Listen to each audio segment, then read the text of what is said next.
Good morning all dear student. आज नरेंद्र मौर्य। आज हम हाइड्रोलिक्स एंड न्यूमेटिक्स के इसमें पहला चैप्टर जो हम पढ़ रहे हैं उसमें पहले चैप्टर में फ्लूइड की प्रॉपर्टीज़ के बारे में पढ़ेंगे। ठीक है। इससे पहले हमने लेक्चर 2 में हमने फ्लूइड क्या होता है, फ्लूइड के कौन कौन से टाइप्स होते हैं, इनके बारे में हमने पढ़ लिया है। आज इस लेक्चर में हम फ्लूइड की प्रॉपर्टीज़ के बारे में पढ़ेंगे। ठीक है। फ्लूइड की प्रॉपर्टीज़ होती क्या हैं, कौन कौन सी होती हैं, सबसे पहले इसको डिस्कस करते हैं। जो फ्लूइड की प्रॉपर्टीज़ हैं, जैसे कि आप देख रहे हैं प्रॉपर्टीज़ ऑफ फ्लूइड। फ्लूइड की यहाँ पर टोटल 12 प्रॉपर्टीज़ हैं। ये 12 की 12 प्रॉपर्टीज़ आपके सिलेबस में हैं, तो आपको सारी प्रॉपर्टीज़ पढ़नी है। हम सबसे पहले देखें, यहाँ पहली प्रॉपर्टीज़ है डेंसिटी, घनत्व। दूसरा आपेक्षिक घनत्व है। फिर है आपेक्षिक भार, संसंजन, आसंजन बल, श्यानता, तल का तनाव, पृष्ठ तनाव कहते हैं जिसे, केशिका क्रिया, दाब एवं वाष्प दाब, संपीड़ित दाब, आपेक्षिक आयतन, तापमान एवं दाब का प्रभाव। तो ये 12 प्रॉपर्टीज़ हम एक एक करके पढ़ेंगे। सबसे पहले हम देखते हैं तरल के गुण, प्रॉपर्टीज़ ऑफ फ्लूइड होती क्या है। ठीक है, स्टार्ट करते हैं।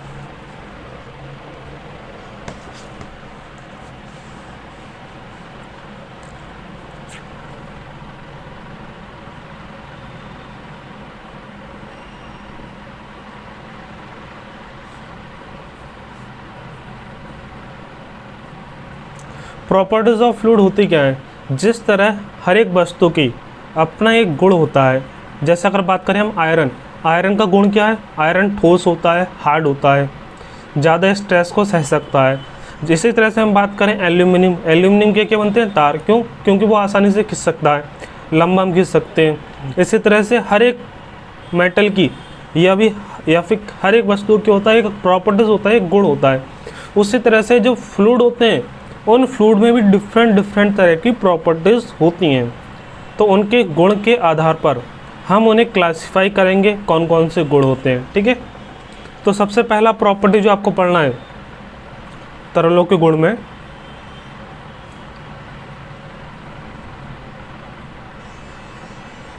सबसे पहला तरल का गुण कौन सा पढ़ेंगे हम, घनत्व पढ़ेंगे।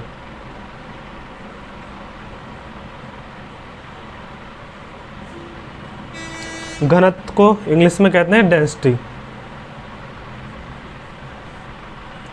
डेंसिटी कहते हैं या फिर इसे मास डेंसिटी भी कहते हैं।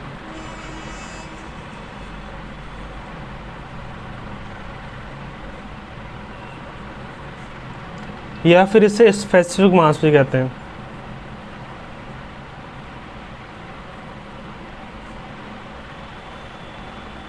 मतलब घनत्व को किस किस नाम से पुकारा जाता है, एक तो घनत्व भी कहते हैं, घनत्व के अलावा मास डेंसिटी, द्रव्यमान घनत्व।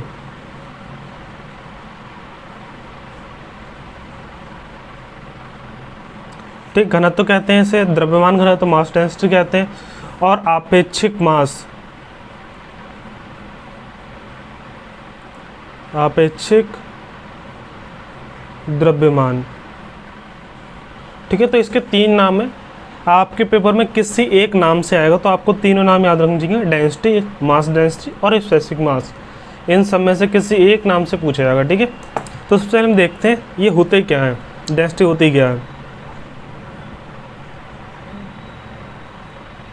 डेंसिटी घनत्व को हम किससे डिनोट करते हैं, रो से डिनोट करते हैं। रो से डिनोट करते हैं। इसका फॉर्मूला क्या होता है, density equal to mass per unit volume.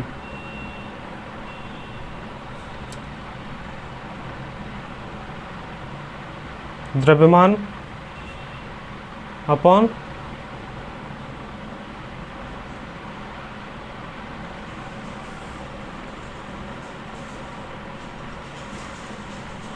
ठीक है। फॉर्मूला क्या होता है इसका, density equal to mass per unit volume. Hindi में क्या हो जाएगा, घनत्व इक्वल टू द्रव्यमान अपॉन आयतन। अगर हम बात करें डेंसिटी को हम डिनोट करते हैं रो से, और मास को डिनोट कैसे करते हैं, एम से, और वॉल्यूम को बी से। अगर हम इसकी मात्रक की बात करें तो मात्रक क्या होगा, इसका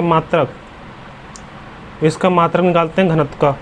घनत्व का अगर मात्रक निकालेंगे तो density equal to mass per unit volume. मास का मात्रक क्या होता है, किलोग्राम, और वॉल्यूम का मात्रा क्या होता है मीटर क्यूब, मास का किलोग्राम, वॉल्यूम का मीटर क्यूब। तो यहाँ पे हमारा घनत्व का मात्रक क्या होता है, किलोग्राम प्रति मीटर क्यूब। तो ये आपको याद रखना है, आपका जो SI मात्रक होगा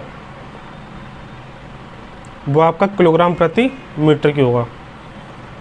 ठीक है,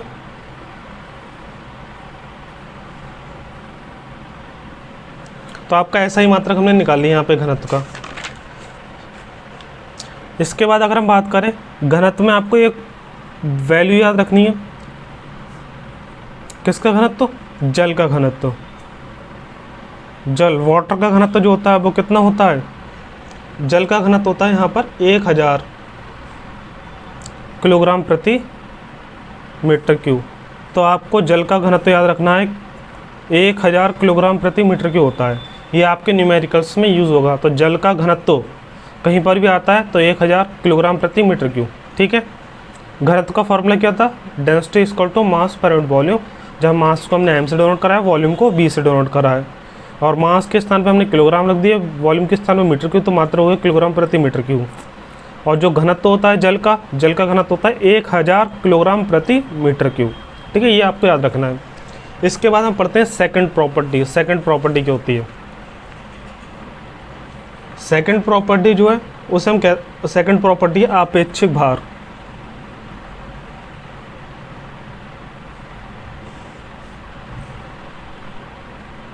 आपेक्षिक भार कहते हैं, या फिर इसे भार घनत्व भी कहते हैं। भार घनत्व, आपेक्षिक भार को हम कहते हैं स्पेसिफिक वेट।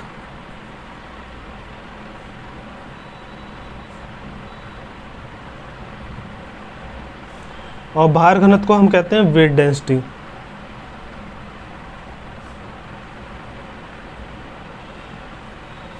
तो यहाँ पे देखिए, आपेक्षिक भार या फिर भार घनत्व एक ही चीज़ होती है। अगर हम बात करें, यह क्या था, घनत्व था, अब ये क्या है, भार घनत्व।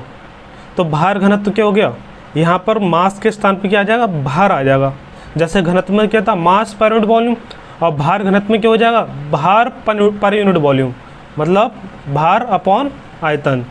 तो यहाँ पर हमें आपेक्षिक भार को स्पेसिफिक वेट कहते हैं और भार घनत्व को वेट डेंसिटी कहते हैं। तो हम भार घनत्व की बात करें तो भार घनत्व क्या हो जाएगा, भार घनत्व या फिर आपेक्षिक भार, इससे हम डिनोट किससे करेंगे, इससे हम डिनोट करेंगे स्मॉल w से। याद रखना है, इसे स्मॉल w से डिनोट करते हैं। स्मॉल w से डिनोट करेंगे। स्मॉल w इक्वल टू क्या हो जाएगा, इसका भार पर यूनिट वॉल्यूम आयतन, वेट अपॉन वॉल्यूम। तो ये क्या है, वेट डेंसिटी।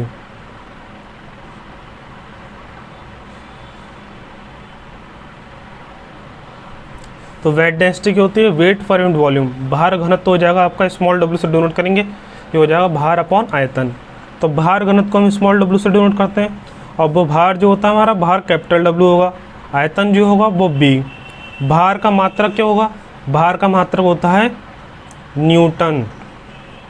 भार का मात्रक न्यूटन होता है प्रति मीटर क्यूब। तो स्मॉल w भार घनत्व का मात्रक क्या हो जाएगा, न्यूटन प्रति मीटर क्यूब। एक तो मात्रक आपका ये भी हो जाएगा, इसे सिंप्लीफाई करके हम लिखेंगे अभी। अगर हम बात करें यहाँ पर जो कैपिटल W है, कैपिटल W क्या है, भार। तो कैपिटल W और मास में क्या रिलेशन होता है पता होगा। जो भार होता है, भार इक्वल टू क्या होता है, मास इनटू ग्रेविटी। तो W equal to m into g लिख सकते हैं। तो यहाँ पर अगर हम बात करें W इक्वल टू mg, द्रव्यमान इंटू घनत्व लिख देते हैं। कैपिटल W का मान आ जाएगा m into G upon B. यहाँ पे हम इसे लिख सकते हैं m upon B into G. m upon B देखो कुछ बनना है, small w equal to m upon B क्या हो जाएगा यहाँ पर, small w equal to m upon B into G. m upon B क्या होता है, हमने देखा है m अपॉन बी क्या होता है, घनत्व होता है। तो m अपॉन बी के स्थान पर हम लिख सकते हैं रो। तो m अपॉन बी के स्थान पर क्या जाएगा, रो इंटू जी। ठीक है, तो हम क्या लिख सकते हैं, एक तो ये हो गया भार घनत्व को हम लिख सकते हैं भार अपॉन आयतन, मतलब w अपॉन बी। इसका मात्रक न्यूटन प्रति मीटर की होगी डायरेक्ट, लेकिन हम इसे ये भी लिख सकते हैं small w equal to rho into g भी ले सकते हैं, ठीक है। स्मॉल w का मान ले सकते हैं रो इंटू जी। तो यहाँ पर अगर हम बात करें सॉल्यूशन करें इसे, तो इसका मात्रा क्या आएगा ये देखते हैं, ठीक है। तो रो इंटू जी हो गया आपका। यहाँ पर रो का मात्रक जो होगा, रो होगा हमारा जल का, जल का। हम जल के लिए क्या निकालेंगे, जल के लिए भार घनत्व निकालेंगे। यहाँ पर जल के लिए भार घनत्व का मान, जल के लिए भार घनत्व निकालेंगे स्मॉल w। तो यहाँ पे किसका घनत्व आ जाएगा, जल का घनत्व, जल का घनत्व इंटू जी। तो यहाँ पर जल का भार घनत्व स्मॉल w इक्वल टू जल का घनत्व कितना होता है, अभी पढ़ा था हमने 1000 होता है, ठीक है। इससे पहले हमने यहाँ पे देखा था जल का घनत्व 1000 होता है। तो जल का घनत्व हो जाएगा यहाँ पर 1000, जी का मान कितना होता है 9.81। तो स्मॉल w का मान आ जाएगा 98100, 9810, ठीक है, 9810 आ जाएगा। इसे हम लिखना चाहें तो लिख सकते हैं 9.81 किलो न्यूटन प्रति मीटर क्यूब, ठीक है। एक बार देख लेते हैं यहाँ पर आपेक्षिक भार जो होता है, आपेक्षिक भार को हम भार घनत्व कहते हैं। भार घनत्व जो होता है स्मॉल w इक्वल टू भार अपॉन आयतन। तो आपेक्षिक भार का फॉर्मूला होता है भार अपॉन आयतन। भार हो गया कैपिटल W, आयतन हो गया कैपिटल B। कैपिटल W का मान मात्रक होता है न्यूटन, B का मान मीटर क्यूब। तो यहाँ पर हम बात करें तो न्यूटन प्रति मीटर क्यूब इसका मात्रक हो गया। कैपिटल W को हम लिख सकते हैं m इंटू जी। कैपिटल W के स्थान पे m इंटू जी लिख दिया हमने। m अपॉन B क्या बन गया हमारा, m अपॉन B बन गया रो। तो इसके स्थान पर रो लिख दिया, जी ऐसे ही आ गया। तो हमारे दो फार्मूले यहाँ पे याद रखने हैं आपको, स्मॉल w इक्वल टू भार अपॉन वॉल्यूम, या फिर small w equal to density into gravity. और यहाँ पे जल का भार घनत्व निकालना है, तो जल का घनत्व पुट कर दिया 1000 और जी का मान 9.81 होता है। तो यहाँ के 9.81 किलो न्यूटन प्रति मीटर क्यूब आ जाएगा, ठीक है। 9.81 किलो न्यूटन प्रति मीटर क्यूब आ गया। ये आपका आंसर हो गया, ठीक है। जल का भार घनत्व का आपका मान आ गया। इसके आगे हम देखते हैं नेक्स्ट प्रॉपर्टी। नेक्स्ट प्रॉपर्टी कौन सी है हमारी,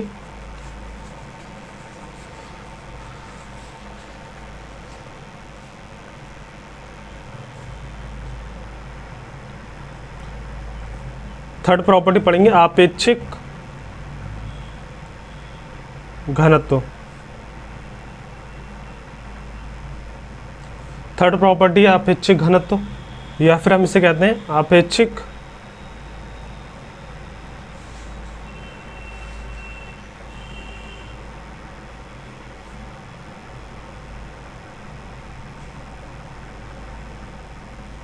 तो जो थर्ड प्रॉपर्टी है इसका नाम क्या है, आपेक्षिक घनत्व। आपेक्षिक घनत्व या फिर हम इसे क्या कहते हैं, आपेक्षिक गुरुत्व भी कहते हैं, ठीक है। तो इस प्रॉपर्टी को आपको याद रखना है, ये प्रॉपर्टी इंपॉर्टेंट है, इससे काफ़ी न्यूमेरिकल भी होंगे आपके। तो थर्ड प्रॉपर्टी आपेक्षिक घनत्व भी कहते हैं इसे, या आपेक्षिक गुरुत्व भी कहते हैं। तो इसे हम अगर हम बात करें आपेक्षिक घनत्व को कहते हैं स्पेसिफिक डेंसिटी।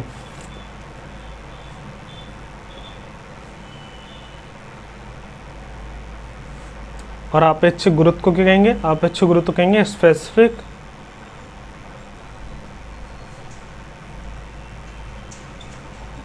ग्रेविटी, ठीक है। आपेक्षिक घनत्व को क्या कहेंगे, स्पेसिफिक डेंसिटी। आपेक्षिक गुरुत्व को स्पेसिफिक ग्रेविटी। तो स्टार्ट करते हैं फिर। आपेक्षिक घनत्व होता क्या है, पहले हम ये पढ़ लेते हैं। आपेक्षिक घनत्व में हम क्या करते हैं, ये किसी भी दो तरह के घनत्व का कंपैरिजन होता है। किन दो तरह का, अगर मान लो किससे भी हम तरल का घनत्व निकालना है, तरल का आपेक्षिक घनत्व निकालना है,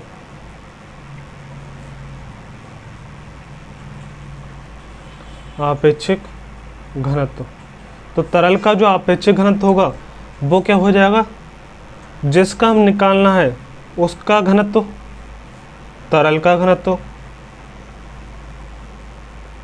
अपॉन स्टैंडर्ड मान रख देते हैं हम 4 डिग्री सेल्सियस पर शुद्ध जल का घनत्व।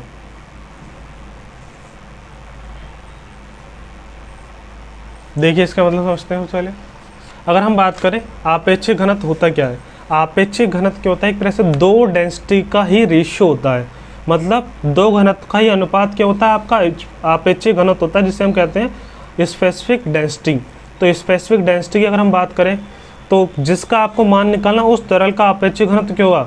तरल का मतलब है यहाँ पे हम किसी तरल का निकाल सकते हैं, जैसे ऑयल का निकालना हो मान लो, या फिर हमें शहद का निकालना हो, किसी भी तरल का निकालना हो, कोई भी तरल का अगर हमें निकालना तो ये फॉर्मूला हम यूज़ करेंगे। तो तरल का आपेक्षिक घनत्व क्या होता है, तरल का घनत्व, मतलब उस तरल का आपेक्षिक घनत्व निकालना है तो उस तरल का घनत्व ऊपर रखेंगे, कंपैरिजन कर देंगे 4 डिग्री सेल्सियस पर शुद्ध जल का घनत्व। ये शुद्ध जल का घनत्व क्या होता है, क्योंकि किसी भी जल की अगर हम बात करें, जल क्या एक तरह का फ्लूइड है, लिक्विड है, ये तरल पदार्थ है, मूव करता है। तो तरल पदार्थ जो है हमारा 4 डिग्री सेल्सियस पर शुद्ध जल का घनत्व जो होता है सबसे अधिक होता है, मतलब इसका जो मान होता है जल का 4 डिग्री सेल्सियस पे सबसे अधिक घनत्व होता है इसका मान। मतलब किसी भी जल का जो घनत्व होता है सबसे अधिकतम किस टेम्परेचर पर होता है, 4 डिग्री सेल्सियस पर। हर टेम्परेचर पर आपको जल का घनत्व अलग अलग मिलेगा, लेकिन 4 डिग्री सेल्सियस पे घनत्व जो होता है सबसे अधिक होने के कारण हम ये वाली वैल्यू यूज़ करते हैं यहाँ पे। तो यहाँ पे जल का जो घनत्व है ये एक स्टैंडर्ड है, ये वैल्यू कभी भी चेंज नहीं होगी। मतलब जिस चीज़ का आपको घनत्व निकालना है, उस आपेक्षिक घनत्व निकालना है, उसका घनत्व हम ऊपर रखेंगे और नीचे किस तरल का रखेंगे, जल का घनत्व रखेंगे, तो उसका मान हम निकाल लेंगे। ठीक है, तो आपेक्षिक घनत्व क्या होता है, आपेक्षिक घनत्व अनुपात होता है किस किस का, तरल का घनत्व अपॉन स्टैंडर्ड मान, मानक मान 4 डिग्री सेल्सियस पर शुद्ध जल का घनत्व का अनुपात क्या होता है, हमारा आपेक्षिक घनत्व होता है। ठीक है, ये एक स्टैंडर्ड मान है, ये हमेशा नीचे रहेगा जब भी किसी तरल का निकालेंगे, और उस तरल का जिसका निकालना है आपेक्षिक घनत्व उसका घनत्व हम ऊपर रखेंगे। ठीक है, अब स्टार्ट करते हैं आगे। तो यहाँ पर हम क्या लिख सकते हैं, ये जो हमारा आपेक्षिक घनत्व होता है स्पेसिफिक डेंसिटी कहते हैं इसे हम स्मॉल एस से डिनोट करते हैं, स्मॉल एस से डिनोट करेंगे इसे। अगर हम बात करें आपेक्षिक घनत्व को क्या कह सकते हैं, इसे आपेक्षिक घनत्व को S, और यहाँ पे तरल का घनत्व क्या हो जाएगा, डेंसिटी ऑफ तरल, जो भी तरल है या द्रव यूज़ कर रहे हैं जो भी हम, उसका घनत्व अपॉन किसका घनत्व हो जाएगा, पानी का, जल का, अपॉन डेंसिटी ऑफ वाटर। तो यहाँ पर अगर बात करें मात्रक क्या होगा, इसका मात्रक क्या होगा, डेंसिटी अपॉन डेंसिटी है तो इसका मात्रक नहीं होता है, मात्रक इसका नहीं होगा, क्योंकि घनत्व अपॉन घनत्व तो यूनिट दोनों की हो जाएंगे, कैंसिल आउट हो जाएंगी, तो इसका मात्रक नहीं होता, ये आपको याद रखना है, मात्रक नहीं होगा इसका। ठीक है, इसका मात्रक नहीं होगा। अब हम बात करें यहाँ पर किसी भी जल के लिए आपेक्षिक घनत्व निकालें, जल के लिए आपेक्षिक घनत्व क्या होगा, निकालते हैं, आपेक्षिक घनत्व को डिनोट करते हैं ऐसे। जल के लिए क्या हो जाएगा, जल का घनत्व कितना होता है, अभी हमने देखा था 1000 होता है, मतलब जिसका निकालना है, अगर मान लो जल का आपेक्षिक घनत्व निकालना है तो जल का मान रखेंगे ऊपर, अपॉन जल से ही कंपैरिजन करेंगे क्योंकि स्टैंडर्ड मान जल होता है, जल का मान कितना होता है 1000, दोनों कैंसिल आउट। तो आपको याद रखना है जल के लिए, वाटर के लिए आपका जो आपेक्षिक घनत्व होगा वो कितना होगा, 1 होगा, जल के लिए आपेक्षिक घनत्व होता है 1। ठीक है, पारे का घनत्व देखते हैं यहाँ पे, जल का घनत्व कितना होगा, जल का आपेक्षिक घनत्व होता है 1, अब पारे के लिए कितना होगा, जल के लिए आपेक्षिक घनत्व हो गया 1, पारे का आपेक्षिक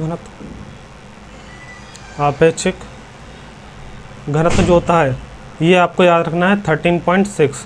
तो आपको दो मान रखने हैं यहाँ पे याद, जल का आपेक्षिक घनत्व स्पेसिफिक डेंसिटी 1 होता है और पारे का आपेक्षिक घनत्व 13.6 होता है।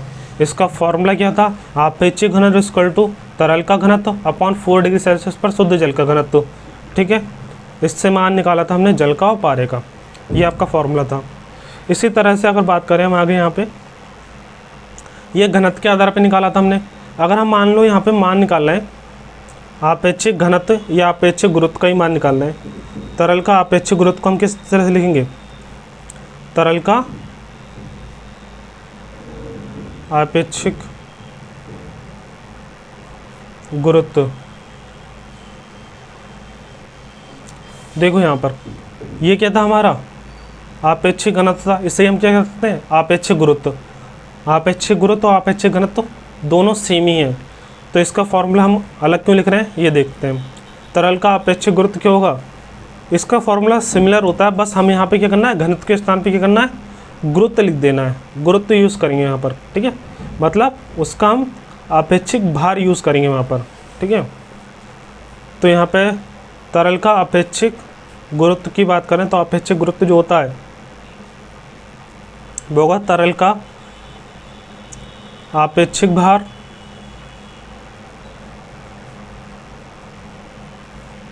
अपॉन 4 डिग्री सेल्सियस पर शुद्ध जल का आपेक्षिक भार।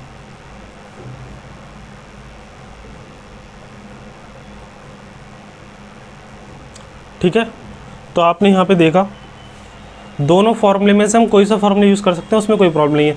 अगर आपको घनत्व दिया होगा तो आपेक्षिक घनत्व निकालने को कहेगा तो हम यहाँ पे तरल का घनत्व अपॉन 4 डिग्री सेल्सियस पर शुद्ध जल का घनत्व पुट करेंगे, उससे निकालेंगे आपेक्षिक घनत्व।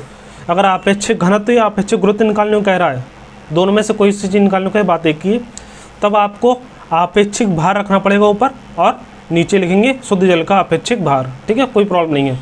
घनत्व के आधार पर क्या हो जाएगा आपेक्षिक घनत्व तरल का घनत्व अपॉन शुद्ध जल का घनत्व, और हम भार के आधार पर निकालेंगे तो हो जाएगा तरल का अपेक्षिक भार अपॉन शुद्ध जल का अपेक्षिक भार, तब आ जाएगा अपेक्षिक गुरुत्व। ठीक है, अपेक्षिक गुरुत्व या अपेक्षिक घनत्व बात एक ही है। ठीक है, ये दोनों फॉर्मूले आपको यूज़ कैसे करने वो न्यूमेरिकल में हम देखेंगे। तो स्टार्ट करते हैं यहाँ पे, अब हम न्यूमेरिकल स्टार्ट करेंगे। ठीक है, क्वेश्चन लिखते हैं। एक क्वेश्चन है 4 मीटर क्यूब की टंकी में कोई 4 मीटर क्यूब की टंकी में कोई द्रव लबालब भरा हुआ है, मतलब पूरा भरा हुआ है।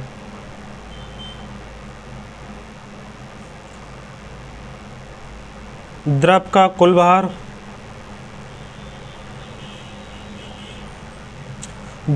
भार कितना दिया 31392 न्यूटन है। द्रव का आपेक्षिक भार कॉमा घनत्व और आपेक्षिक घनत्व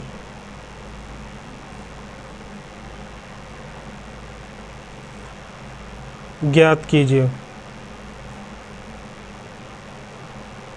जो हमने 3 फॉर्मूले पढ़े हैं ये मोस्ट इंपॉर्टेंट है, हर साल पूछे जाते हैं। ठीक है, और इसके न्यूमेरिकल भी बहुत इंपॉर्टेंट है, तो हम इन्हें देखेंगे। पहला न्यूमेरिकल है जिसमें तीनों फॉर्मूले आपके यूज़ हो जाएंगे एक न्यूमेरिकल में। देखते हैं, आपको सबसे पहले हम देखेंगे क्वेश्चन क्या है। 4 मीटर क्यूब की टंकी में, मतलब 4 मीटर क्यूब की एक टंकी है में कोई द्रव भरा हुआ है। द्रव का कुल भार जो है टोटल भार कितना है 31392 न्यूटन है।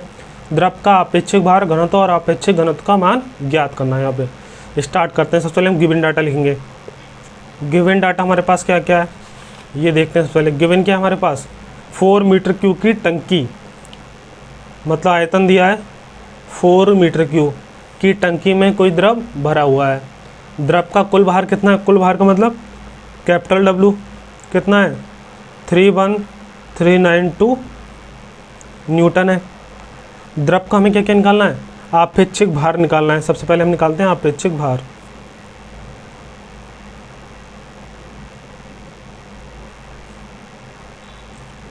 आपेक्षिक भार को हम क्या कहते हैं, आपेक्षिक भार को हम क्या कहेंगे यहाँ पे स्पेसिफिक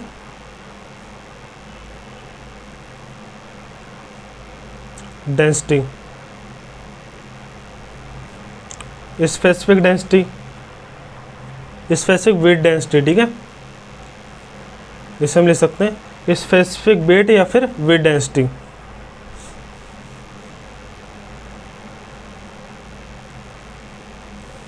तो इसे हम वेट डेंसिटी कह सकते हैं।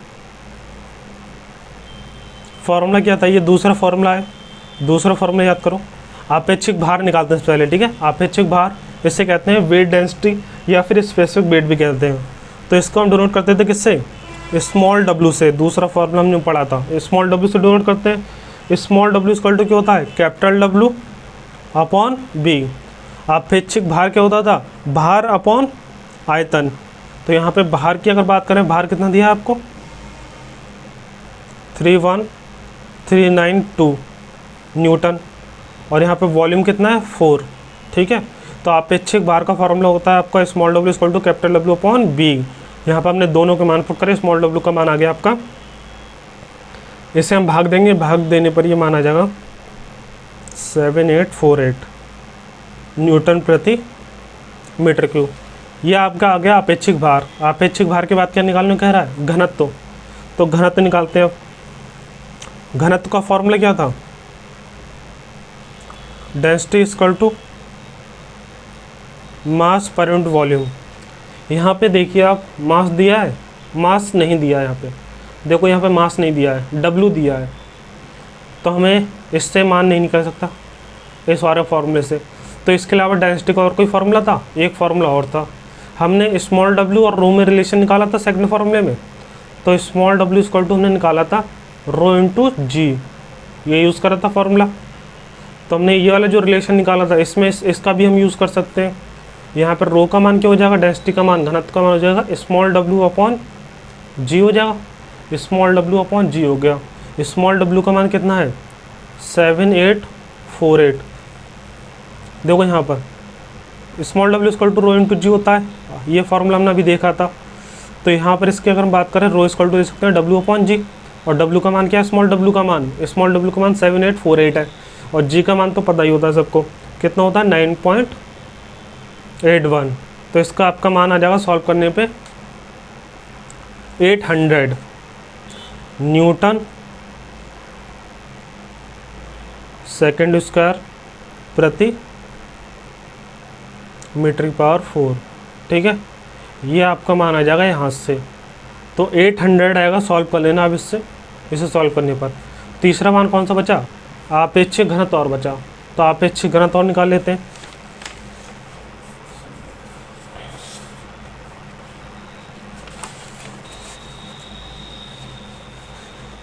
तो इसी क्वेश्चन में हम आपेक्षिक घनत्व निकालेंगे हम। तीसरा है आपेक्षिक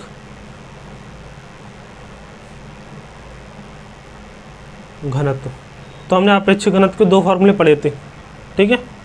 तो उसमें से कोई सा भी एक फार्मूला यूज़ कर सकते हैं हम। जैसे हम अगर हम यूज़ करें तो क्या हो जाएगा, जल के लिए आपेक्षिक घनत्व निकालना है। आपेक्षिक घनत्व निकालना है आपको, आपेक्षिक घनत्व का मान निकालना, तो आप ले सकते हैं। देखो यहाँ पे क्वेश्चन में लिखा है द्रव का निकालना है, ठीक है। ये चीज़ दी होगी, द्रव का निकालना है, किसका निकालना है। तो द्रव का निकालना है, तो हम लिखेंगे द्रव का आपेक्षिक घनत्व, द्रव का आपेक्षिक घनत्व। द्रव का आपेक्षिक घनत्व क्या हो जाएगा, तरल का घनत्व अपॉन 4 डिग्री सेल्सियस पर शुद्ध जल का घनत्व। तो यहाँ पर हमें अगर आपेक्षिक घनत्व निकालना है, तो आपेक्षिक घनत्व के लिए हमें चाहिए तरल का घनत्व, और तरल का घनत्व हम निकाल चुके हैं। देखो इसमें तरल का घनत्व डेंसिटी निकाल चुके हैं, कितनी है 800। तरल का घनत्व 800 है, और 4 डिग्री सेल्सियस पर शुद्ध जल का घनत्व हमें पता होता है, कितना होता है ये 4 डिग्री सेल्सियस पर शुद्ध जल का घनत्व जो होता है वो 1000 होता है। पहले ही फॉर्मूले में पढ़ा था हमने, शुद्ध जल का कितना होता है 1000। तो यहाँ सॉल्व करेंगे तो ये आ जाएगा 0.8 आ जाएगा, और आपेक्षिक घनत्व का कोई भी मात्रक नहीं होता है। तो ये आंसर हो जाएगा आपका, ठीक है। इसका कोई मात्रक नहीं होता।